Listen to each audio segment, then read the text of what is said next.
Hello, and welcome to Walking the Earth podcast, the podcast about the travel lifestyle. I'm Justin Castle, calling in this week from New York City, New York. And I'm Mike Margulies, calling in today from Owings Mills, Maryland. And our guest is Larissa Olenicoff, a.k.a. the Blonde Gypsy, in Laguna Beach, California at the moment. Larissa, how's it going? Heyo. Fantastic. Thank you for having me on here. Oh, it's our pleasure. Yes, thank you. So Larissa, your blog is, it's blonde-gypsy.com, yeah? Yeah. And the Blonde Gypsy was taken, unfortunately. Oh, and someone got to it first. I like it better, though, now. Yeah, it's nice. I guess lately you've been focusing, you were telling us you're focusing mainly, you've been living in the Balkans and Eastern Europe, and that's kind of become your area of expertise lately. Actually, you know what I'd be curious is, what do you like the most about the Balkans and Eastern Europe? Oh, I mean, have you ever traveled there before? I have not. I've been to like Western Europe, Rome and Ibiza, Amsterdam, Barcelona.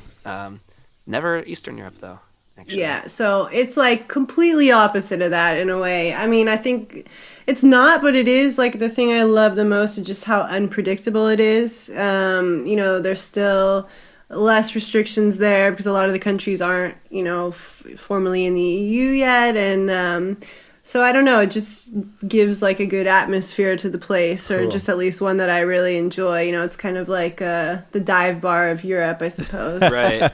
What do you mean? And what do you mean by unpredictable? Like, what's something that's unpredictable? Like, there's a lot of, you don't know what's going to happen, or with regard to interruptions to travel, or like just really, backcountry feel. Yeah, no, I mean, it's not like the capitals are very cosmopolitan and stuff, but yeah, for sure, like, there's schedules, for example, in a lot of places, but they don't always go, and like spontaneity of like the people there, I think I love the most. Right. Like, cool. you walk into a restaurant that seems maybe kind of dark and dull, and then like you leave best friends with the people. They just like paid for your whole dinner at the table next to you, and like, I don't know, it's a really warm place as well, like, which is interesting because it's definitely, I've lived in Sweden, and the standard of living is maybe much higher, but people just seem so much happier and enjoying life in some of those parts, and that really, it's like a magnet to me. That's awesome. When you're saying that, there's kind of the same sort of things that appeal to me about Southeast Asia. And it's just that feel of this warmth and friendliness, and that like everything's a little bit less organized, and structured, and there's that element of chaos, and kind of, I don't know, I guess to me it's like people are more kind of go with the flow in the moment, at least in Southeast Asia. It sounds like, I've never been, I guess, saying to Eastern Europe or the Balkans, but from what you're describing, it sounds like a similar sort of feel. Yeah, definitely. And I mean, that's like my personality or my brain. Yeah. So I guess that's why I just go so well with it. Right. Yeah. It sounds like the kind of place I would like. I mean, versus like where we all are right now in the USA. I mean, it's definitely a lot more of a, you can just see it. Look at the way the traffic moves. There's like, very ordered, stop lights and signs. And like, if you're in Thailand, it's sort of like some of them are optional, or in Vietnam, even more. I don't know, it's a lot of things just very structured and ordered and stuff, which has been a big culture shock for me being back. For Eastern Europe and the Balkans, do you find the similar kind of thing? Does it spill over into the traffic and all that other stuff too? For sure, in the Balkans. I mean, like I was saying before, Ukraine and Poland were kind of on my list like a few years ago. Like, they were at the top of my list, like, for in terms of exploration. But now, like, Poland, I when I'm walking around there, sometimes I feel like it's more developed than London. But okay. Yeah, in the Balkans, for sure, like, driving is definitely a liability, and I mean, but it works. It's not as crazy as maybe Southeast it works in like Asia. some weird way, Yeah, no, it's not quite as crazy yet. No, and I mean, another thing too about the Balkans, what I really like, and I don't know if it's the same where in Thailand, but there's just so much left to explore. Like, there's definitely the main tourist sites, but there's if you spend enough time there, you'll start to find that there's like, oh, there's this place. If you talk to enough locals, like they're not secrets, but it's just like they're like, oh, you care, you want to know, like it's beautiful, come see it, and then I don't know, I like that more, like exploring and discovering. Right. So like there's opportunities to find. Yeah, so there's like opportunities to find less trodden sort of places. Yeah, I guess. Yeah, there's nothing worse than rocking up to a place and just like seeing tour buses being unloaded. Yeah.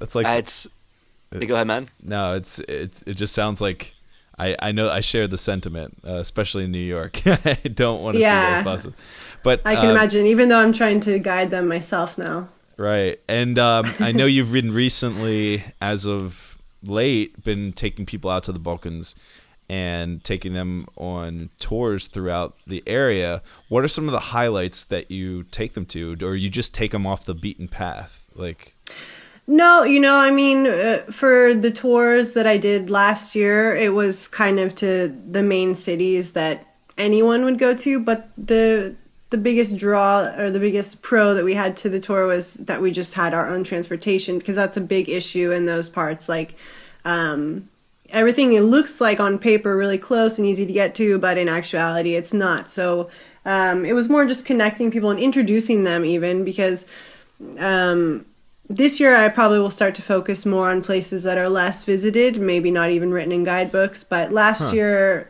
for example, I was in Serbia, Bosnia, Montenegro, and we went to like the main cities like Belgrade, Sarajevo, Mostar, Kotor. Cool. And then on the other tour, we were in Macedonia and Albania and we hit the main towns. But, we'd stop off, for lunch in some obscure little, we didn't even have it planned, but it would just, turn out to be a really great stop. So things like that, it's just a place where that can happen, which is why I would never lead a tour around Paris, for example. Gotcha. And with that area, like, are you taking these people around via, transportation? Are you guys hoofing it? Are you walking everywhere? No, I mean, we don't walk from like Belgrade to Sarajevo, but like once we're in the city, we walk around, and if there's a site, basically we hire, I have different contacts in the countries, to take, you have like fixers, companies and basically. Sorry? You have like fixers on the ground? No, I'm a fixer, but I have you were the fixer. I'm the fixer. I have like a bus company, for example, in Albania or Serbia. So they're like fully licensed to take people around, and I just, I hire them out, and I just we have the bus the whole time. So they take us mostly just between the cities, but if we decide to do like a day trip out somewhere, maybe they're also at our disposal. But right. It's a mix between like what you would think is a normal tour, right, and just like hanging with your friends, Gotcha. Yeah, so you have like some places, you have like a trajectory of sorts, it sounds, but like you kind of let it go off on tangents or whatever, see where things go. Oh yeah, we freestyle there too. Yeah, I like how we do this podcast. Yeah, yeah, exactly. It's, it turns out better that way, I think, in the end, for the most part. I think so. More memorable. I think plans are overrated. I would say. Yeah. Thank you. High five to that. Yeah, I'm giving you a high five. That's digital high five. Just you and me. That's NSYNC parody, if you didn't know that. I mean, I think, yeah, thank you. Moving on. That happened. Yeah. I think that, like, that is definitely for me. It sounds like we're like-minded in this sense, Larissa. Like, that's what I liked about Southeast Asia, and it sounds like you're attracted to the same thing in Eastern Europe. It's that little bit of chaos in there. Yeah, like it stirs it up a little bit. Leaving the plans a little bit open. I feel like that's easier to do when I've been traveling, at least, than since being home. It's for whatever that's worth. Yeah. Do you have that kind of, like, for you? I mean, I guess maybe I'm just kind of reflecting kind of the process I'm going through at the moment, being back in the U.S. for the first time in a while. But is it similar for you? Do you feel like any kind of culture shock, or are there things that are weird adjustments, or maybe you've kind of gone through the process a few times? I don't know. Oh no, I've gone through the process so many times for like being home and then traveling abroad. Like, because when I'm home, I'm very much home. I'm not, I'm spending time with my family. I'm like hibernating basically. Like, Right. but I only have culture shock. Like, for example, when I was just traveling, I was traveling for 7 months straight. And for the first 5.5 months, I was in the Balkans.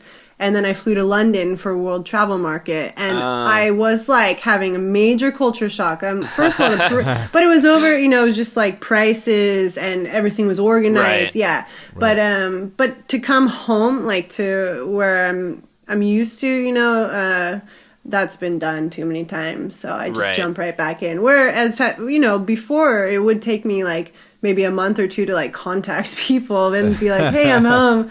I needed to kind of like, I don't know, catch up on everything, but now I can kind of do it. So I'm getting to be a ninja at processing things and also being social. So Gotcha. So for Mike, I guess it just takes repetition. Is that your advice for him, Larissa?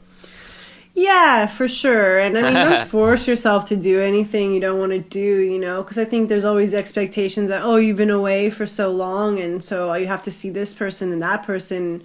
And you have to figure out what you're doing next, especially. And Yeah, that's the I big don't know. question. Yeah, That's the one that bothers me the most recently. yeah, Because but the truth that of the one matter is I don't too. know. It's Yeah. just still in the process of figuring it out. But I feel like there's more pressure at home to be like, oh, what's your plan? Right. And it's like, well, I don't know. Like Larissa, Yeah. do you have any advice from Mike? And have you felt those pressures in your trips back and forth? And do you have advice for Mikey?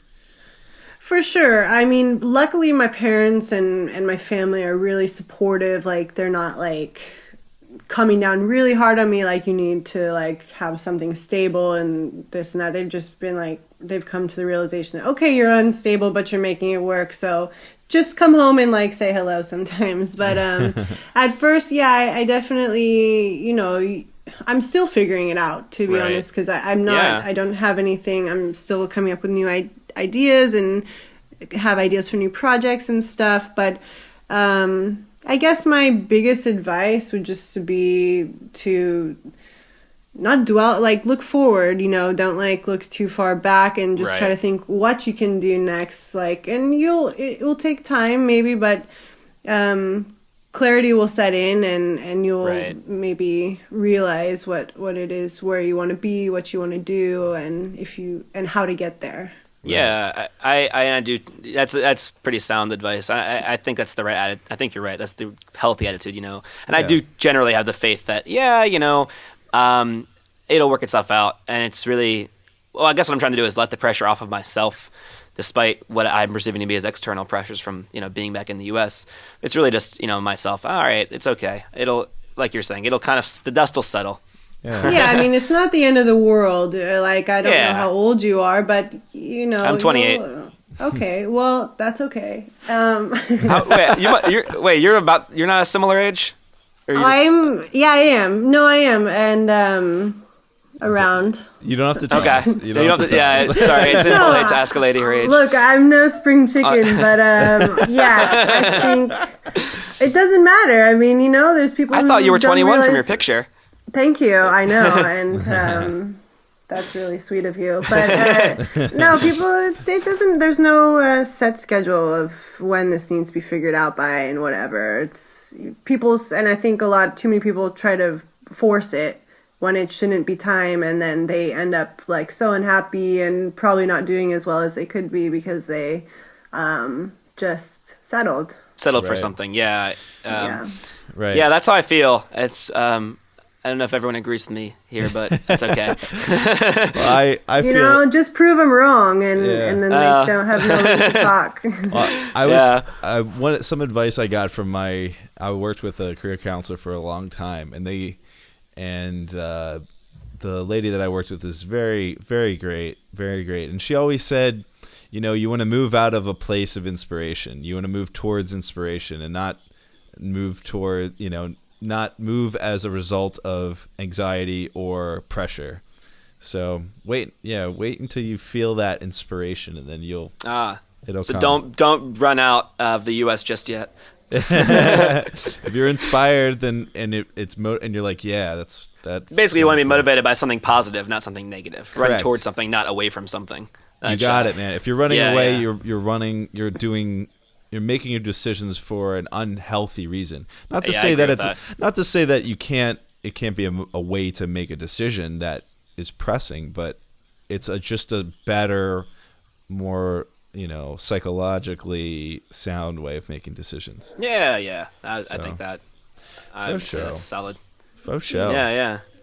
Yeah, I mean, if I can just relate to that at all, I mean, I want to get back to the Balkans as soon as possible, but I know, I need time to sort of, I don't want to just hastily do it. I know I could go and probably survive, but I'd rather just feel a little more prepared, even though you can't, not necessarily prepared, but just organized in my mind. So sometimes that takes time. I know for sure, I'm trying to get out there by April. Right. But, if I had I would be there today if I could, but, yeah.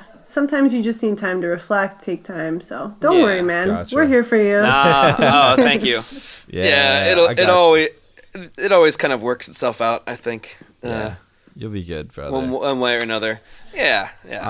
I'm excited for the opportunities that you have, and also Larissa, I'm excited for your opportunities that you're going to the Balkans too. It sounds like you found a kind of your spot. Your inspiration. My jam. Yeah. Well, I guess you've got different bases around. I think I was reading something on your site, right? You've got, various of your possessions are scattered around different bases in the world. Yeah, I mean, a couple years ago it was a bit more ridiculous. I still have clothes in Odessa, Ukraine, for example. I still have stuff in Sweden, a great winter jacket that I'm missing today. It's actually cold in California. And now I have stuff in the Balkans. And I think, I didn't, at that time, it kind of just happened that way. But now I'm going to actually make an official base this year somewhere in the Balkans. Nice. And see how that goes. Because it's really as awesome as it sounds, traveling for 7 months straight, it's so tiring to just not have anywhere to retreat to when you need, and just be at the mercy of hotel rooms or hostels. Definitely. I'm curious. You mentioned you've got stuff all over the map. Are they literally are they in lockers, places, or are they just stashed away? Do you literally have things stored at different places throughout the world? They're with my very, very kind friends. Cool. in their closets and in their storage. Yeah. In a box that says Larissa.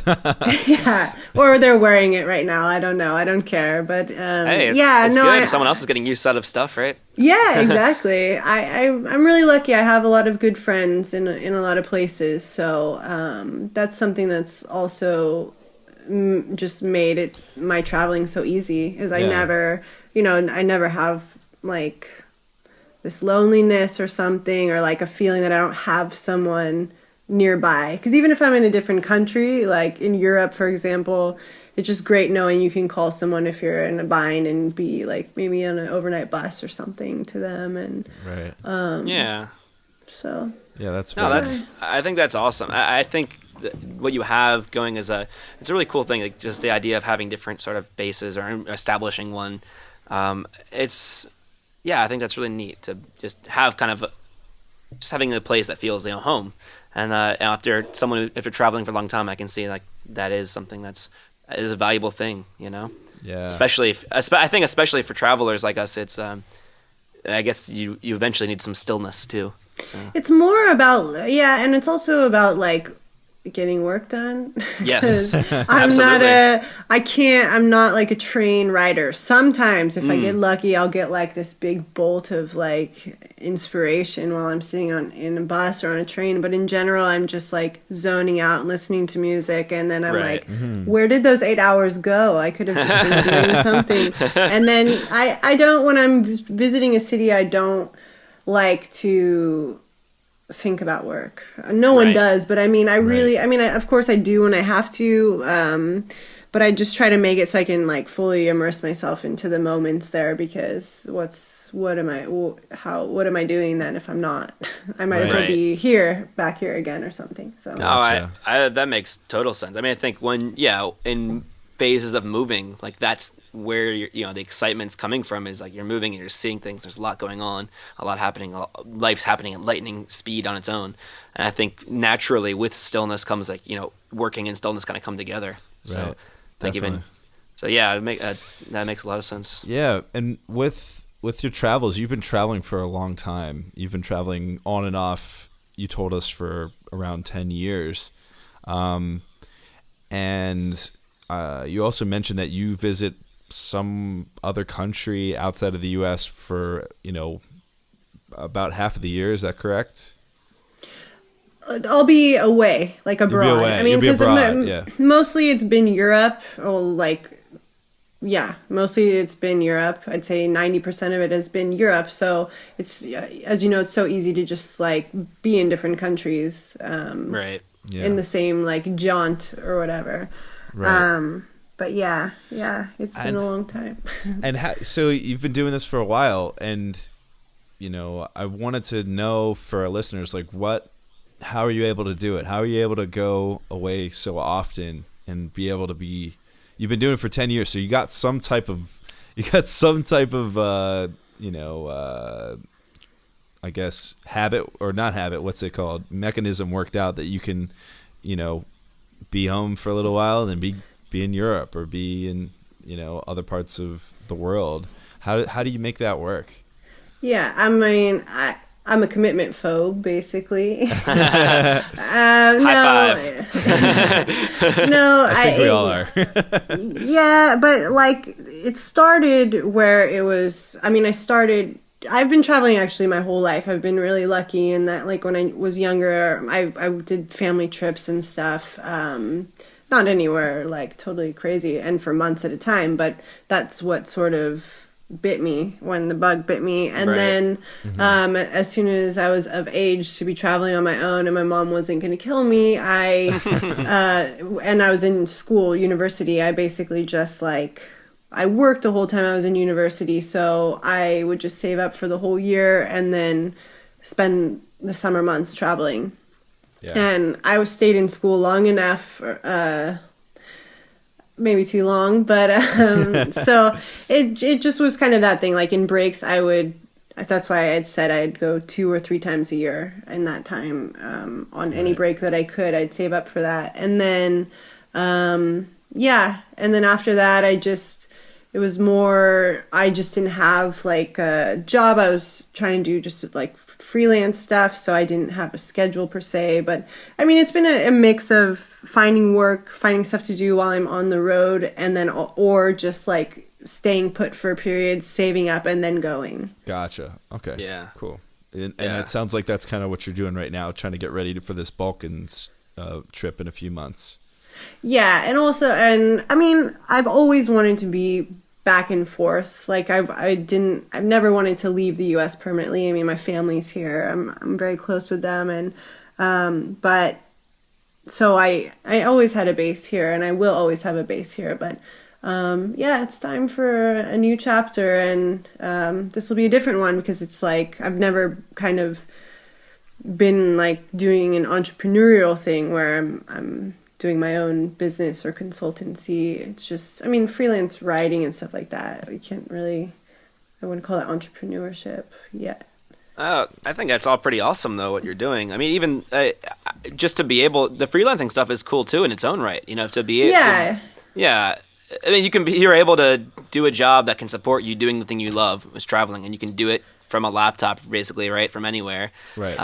So I think just having that alone is really cool. And now what you're doing is also awesome too. You're going to be doing, delving into entrepreneurship, doing these tours. And I think these are all around like really awesome things. I mean, these are things that I myself am aspiring to kind of get into that kind of setup, For sure. And I'm not trying to discredit like freelance writers by any means, by the way. What I meant by that is I've never made enough money just by freelance writing to support myself.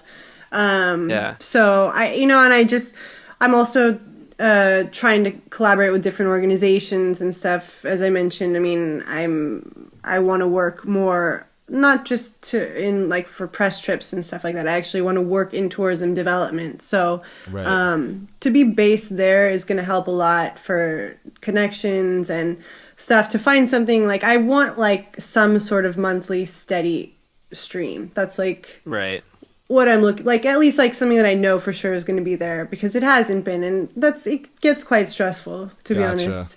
So this way with the, setting up tours and stuff, you'll know what you're doing, where you'll be, you'll have an idea of where your income's going to be coming from, so you can feel more comfortable with being there longer, it sounds like.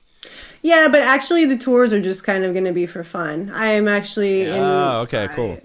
I mean, the thing is that we'll see. Maybe I'll want to do more, but last year I did it. I did it with another blogger. This year I'm going to be doing it with one of them with another blogger, but they're quite tiring, so I don't know. I mean, it's not something you can do full time unless you're like Superwoman. So I'm but in touch with a lot of different like regional people I may partner up with regionally for like whether it's social media promotion of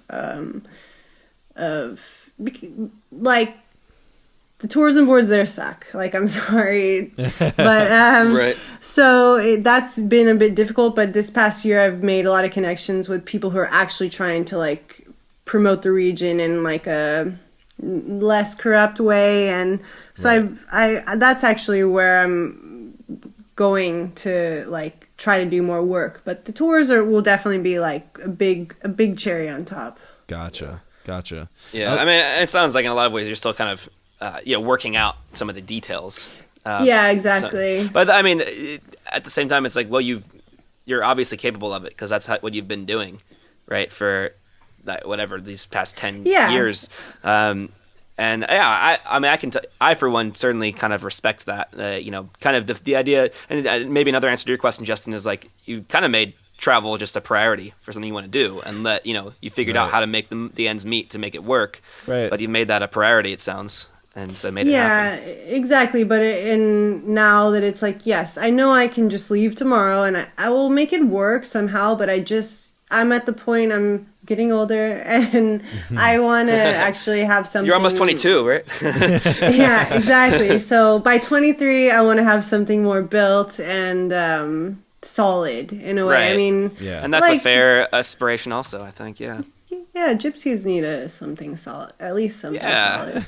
Yeah, they can go around and then but they just need somewhere to come back to. Right, I gotcha. That's cool. Definitely. And maybe Balkans, maybe that's it. I was this has been in my mind the whole time, and I wanted to ask you, so you're really promoting the Balkans. It's, from what you've described, it's just very, very laid back, very off the beaten path. It's north of Greece. It's in that region, but it's just not as traversed. Like, what do you, why do you think more travelers haven't gone there? And just why do you think that? I mean, there's so many answers to that question, but I mean, maybe I can ask Mike. Why didn't you go to the Balkans when you were in Europe? Why did you go to Rome, and why didn't you go to like Podgorica?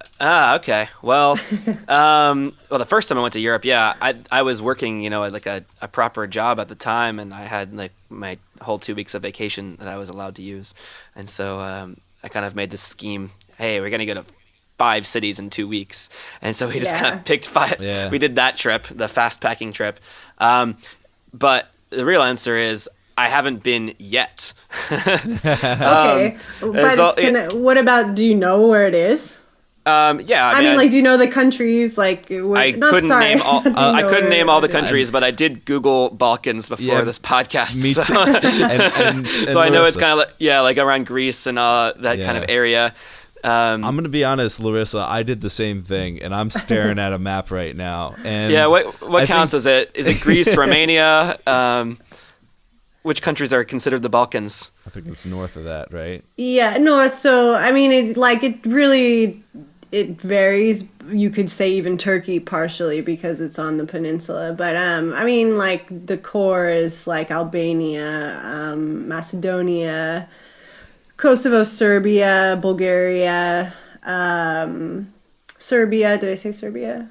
Montenegro, Bosnia, Croatia. Mm-hmm. Some people would say Slovenia because it was part of Yugoslavia, but it's more Central European in nature, I think. But yeah, so that whole region. And so I think that is an answer in itself is, I guess a lot of people don't know what's past Prague or south of Prague. And I think also Balkans has had a negative connotation in the past, in recent history. People, when you say Balkans, a lot of people think of the wars that were there in the 90s and early part of 2000s. And aside from that, it's just been like, when I first started traveling there, it's just been a bitch to get to, basically, like from the rest of Europe. There weren't so many low-cost flights there, for example. And it's interesting to see like how much those like Wizz Air flights and Ryanair flights actually affect where people travel while they're in Europe. So now more and more are coming, like from London, I flew to Podgorica in Montenegro, and then from there you can get to the rest of the place. But also the problem is once you get to Podgorica, it's still a bit like fuzzy. Montenegro's cool, but like if you get like south, more Albania, Macedonia, there's just really a lack of information in terms of independent travel. I mean, the locals know for sure, but for foreigners, because as I said, like schedules they're there sometimes, but they don't always go. And if they don't go, someone will know where else you can get a bus around the corner. But like these kinds of, it's that kind of a atmosphere in a lot of the places. So it is a bit more difficult, but in my opinion, that's what makes it more interesting and like fun, quite frankly. Yeah. I mean, I certainly, hearing you talk about it, it's certainly on my list of places to go. I was like, haven't been yet. I guess I was doing basically India and Southeast Asia. I'm a slow traveler though, personally. So it's sort of like, I found the region. I like it. I'll slowly, explore it. And I guess once that's up, hey, maybe the Balkans will be the next region to spend some time in. Yeah, and I mean, I guess also like Southeast Asia and India, it's much cheaper than the rest of Europe. And so your money can go much further. Right. That's a significant factor. Although in the Balkans, your dollar goes pretty far, though, as well. Yes, or that's what I mean. It's okay. Cheaper, also in the Balkans. Also in the Balkans. Okay. Yeah. So that's definitely a nice factor. Is there? Well, I'm looking at the terrain, and the terrain it looks very mountainous, and that might be, part of the reason why, just historically. Maybe because all the mountains and it looks like difficult terrain to travel. Maybe that's why your traditional backpackers haven't, throughout history or travelers in general haven't gone through there. Maybe that's, historically. Although I'm sure there's some backpacking community out there, though. Yeah. Yeah.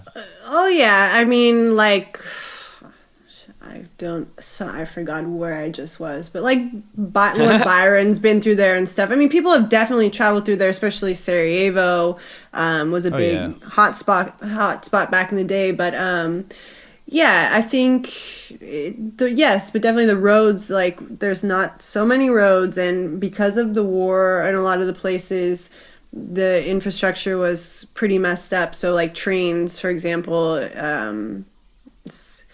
Bosnia, like you might as well. There's no trains there. You might as well just like try to walk everywhere. No, I mean there's some good connections, but in general, a lot of the tracks were messed up. So yeah, it's just, I guess it's not convenient.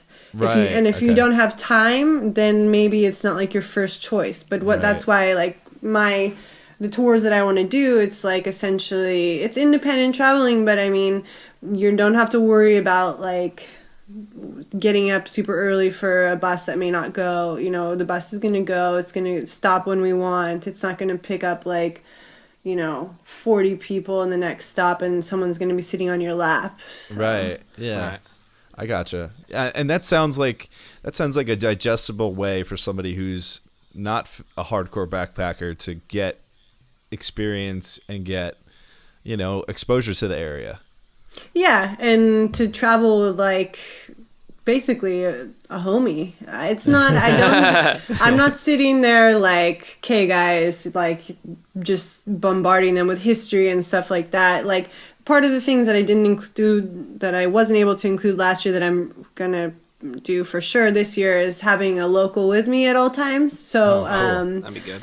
Basically if they have, because so many questions just come up, and it's a region where it's pretty complicated and no one, especially a non-local, can give you good answers. So, yeah, I'm going to incorporate that and yeah, we'll see how it goes. But I don't mean to paint the whole region as completely like this backcountry thing, because I mean obviously like between the bigger cities and stuff, like the bus routes are more frequent and like whatever, but just if you're going a bit off the path from there, it can get complicated. Gotcha.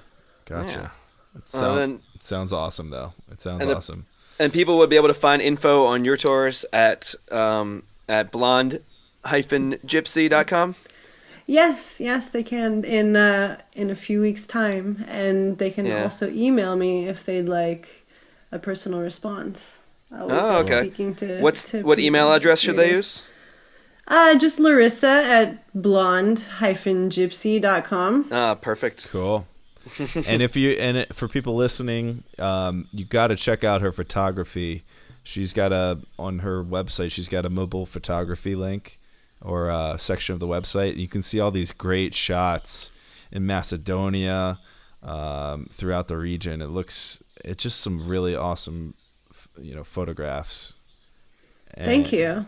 Yeah, that's my other jam is iPhone photography. I have a camera, but you don't need one anymore though, right? The iPhone gets you such good quality. Yeah. I mean, there's times that I wish maybe I had one for like low light settings and stuff. But in general, I think like I'm just of the mindset that for sure the best camera you have is the one on you. And me personally, that's always my phone. I don't like being bogged down by heavy equipment and you miss so many shots that way. Yeah. As a minimalist, it's the perfect camera. It's like also your internet device. It's also your MP3 player. It's also it works out pretty well. For sure. Awesome. Well, we want to ask you one more question, Larissa. Okay. What is something you'd like to do in your life that you haven't done yet before you die? Oh. That's like a tough question. There's too many. That's not supposed to be an easy question. Yeah. But it could be something you want to do next week. It could be anything. I mean, like, look, we're talking about travel here. So in terms of travel somewhere I want to go, maybe before I die, is I'm really interested in Iran and the stands. I've been meaning to go there for years, but I just kind of got sidetracked in the Balkans. But Iran, my father was actually born there. So like he's of Russian descent, but he was born there and he grew up there and he left when he was about 15. So I grew up with this sort of weird Persian influence in my life. And that's cool. My dad can speak Farsi to my Persian friends and so I've just always been intrigued since I was little about going there because he talks it up to be an amazing place. And then, the stands, Kyrgyzstan and Uzbekistan and all the Kazakhstan, all the places, former Soviet countries, because Cool. I need to get my Russian wheels spinning again. And you can I hear it's a good place. you can speak pretty fluently. No. Okay. But I can, like, try to get out of a bribe. I can, like... Enough to be dangerous. Yeah, no. Enough to be, like, safe, I guess, and party, which is all you need in life. Where is the alcohol? Yeah. How do you say that in, is, I guess, Russian, right? Где vodka? Yeah. I just And then just, like, davai, like, let's drink. Divide. Cool. I'm gonna So you say know the it's- most important stuff. Yeah, I try every country I go to learn at least that. Yeah, I learned cheers actually in pretty much every country. That's one of the first. I learned hello, thank you, and cheers. And the first Wow. words I learned. You have to. Awesome. All Very right. Awesome. Well, yeah, folks can find you at blonde-gypsy.com. You're also on Twitter, at Blonde Gypsy, I'm assuming. At the Blonde Gypsy. At the Blonde. Oh, you got the. Oh. You did get the for the yeah, Twitter. I got it on Twitter. I got it on Instagram. Okay. And maybe Sweet. Pinterest. Probably Facebook? Google Plus. I don't know. Oh yeah, the Facebook. I'm the Blonde Gypsy, and Oh, I love perfect. my people there. So I'd love more people to join them. They're awesome. You can find her on the Facebook, the Gypsy. The Facebook. It used to be thefacebook.com. Originally. I think I read that. They Yeah. got rid of Really? it. Oh. Yeah. Well, So I'm ahead of the times. Yeah. Well, what we'll do is, as always, compile in the show notes for this episode, which you'll find at WTEpodcast.com, all the ways that you folks can find Larissa with the proper these and hyphens applied to all the different URLs. So don't. So you don't have to worry about it. figuring it Yeah. out, because I'll sort it out for everybody. But yeah, please do check out Larissa at the Blonde Gypsy or at blonde-gypsy.com, and all the other. We'll post up to all those links. Yes. Thank you so much for coming on the show, Larissa. Thank you so much. Thank you guys so much, and good luck, Mike. Again, Yeah. we're here for you. Thank you so much. No, you're inspiring. So I'm sure I'll find my way one way or Yeah. another. So thank you You for the inspiration. Yes. Thank you guys. Thank you so much. And everyone, thank you for listening to Walking the Earth podcast. We'll talk to you next time. Take care. Namaste. Peace. Later.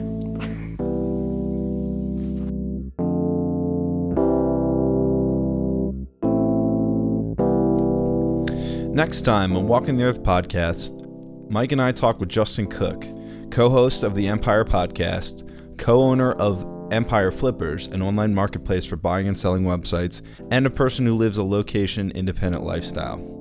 We hear the story of how he and his partner built a business overseas that allowed them to be location-independent, and we get a glimpse into Justin's lifestyle. Check that out online at WTEpodcast.com. Don't forget to subscribe to us on Stitcher, iTunes, and SoundCloud. And don't forget to send us a tweet at WTE Podcast.